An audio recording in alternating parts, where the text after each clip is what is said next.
Ini lebih dari sekedar cerita tentang sebuah klub sepak bola. Ini adalah sebuah saga, sebuah epik yang membentang 122 tahun tentang ambisi yang benar-benar tanpa batas.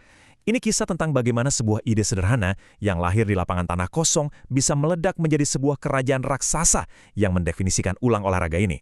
Nah, pertanyaannya kan jadi begini, gimana caranya sebuah klub yang awalnya cuma main-main di lapangan tanah, yang nyaris musnah dihantam perang saudara, tiba-tiba bisa jadi kerajaan sepak bola senilai 6 miliar dolar dengan 15 gelar Eropa?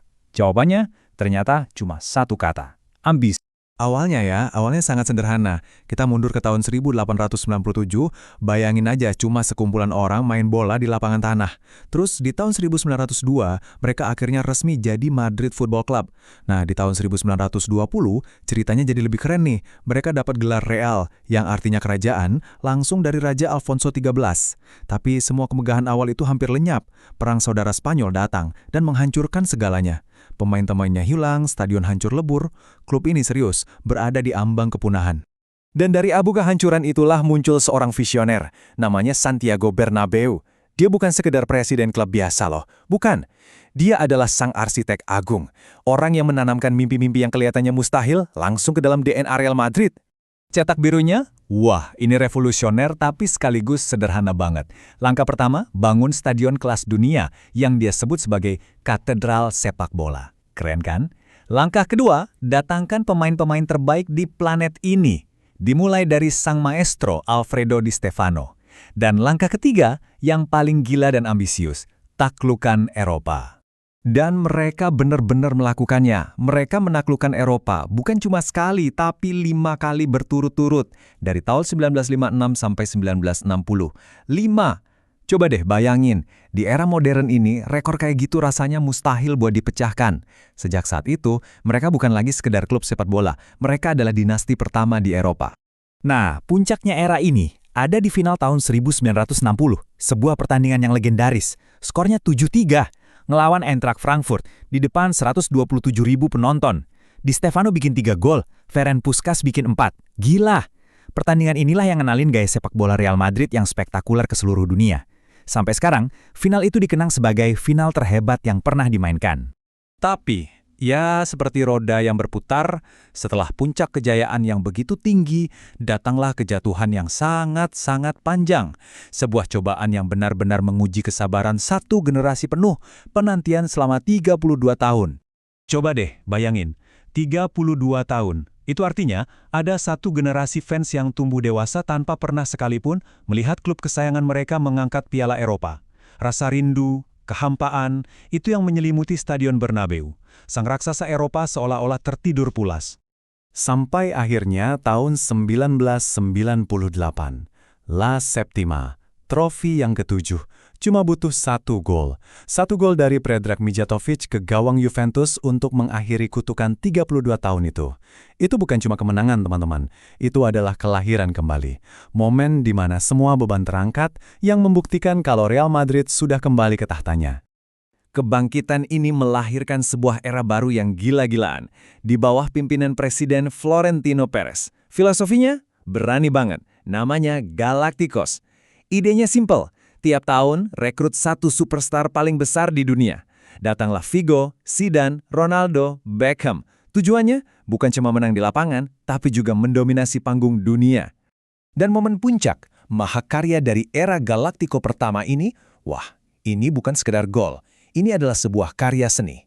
Kita bicara tentang Glasgow 2002. Tendangan voli Zinedine Zidane yang seolah-olah menentang hukum fisika di final Liga Champions. Banyak yang bilang itulah gol terindah sepanjang sejarah kompetisi ini. Gol yang menjadi pembenaran untuk seluruh proyek Galacticos. Oke, sekarang kita maju ke era yang lebih modern.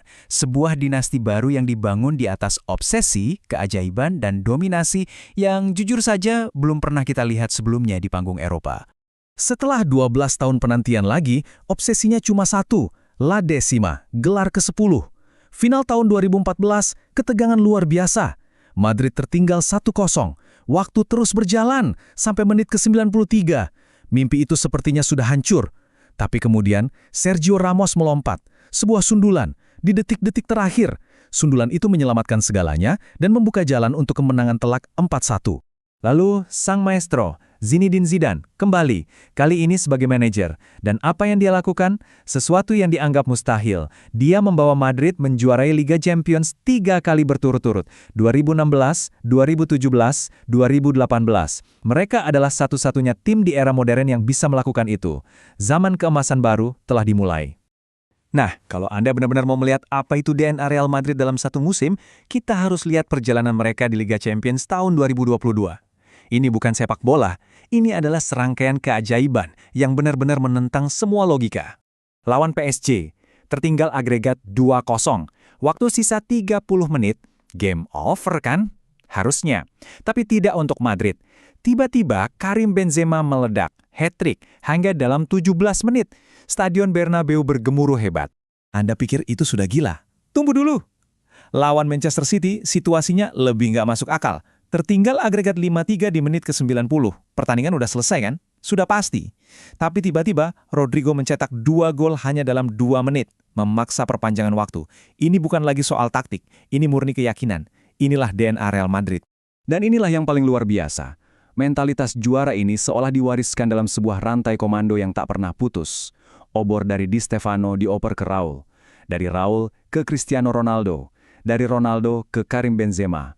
Dan sekarang, obor itu dipegang oleh generasi baru, Vinicius Junior dan Jude Bellingham. Ini semua adalah bagian dari satu kisah panjang yang sama. Dan hasilnya? 15 trofi Liga Champions. Coba deh renungkan angka itu. Itu lebih dari 2 kali lipat dari klub manapun yang paling dekat. Ini adalah bukti paling nyata dari dominasi historis Real Madrid yang, ya, tak tertandingi. Dan disinilah lingkarannya menjadi sempurna. Ingat kan cerita ini dimulai di mana? Di lapangan tanah tahun 1897 tanpa uang sepeser pun. Hari ini, mereka bermain di sebuah katedral seharga 900 juta euro dengan atap yang bisa buka tutup dan layar 360 derajat. Mimpi Santiago Bernabeu bukan cuma terwujud, mimpi itu sudah jauh terlampaui. Jadi, pertanyaan terakhirnya adalah, dengan generasi superstar baru yang sudah ada dan ambisi yang jelas-jelas tak akan pernah padam, kemustahilan apa lagi yang tersisa untuk mereka taklukkan?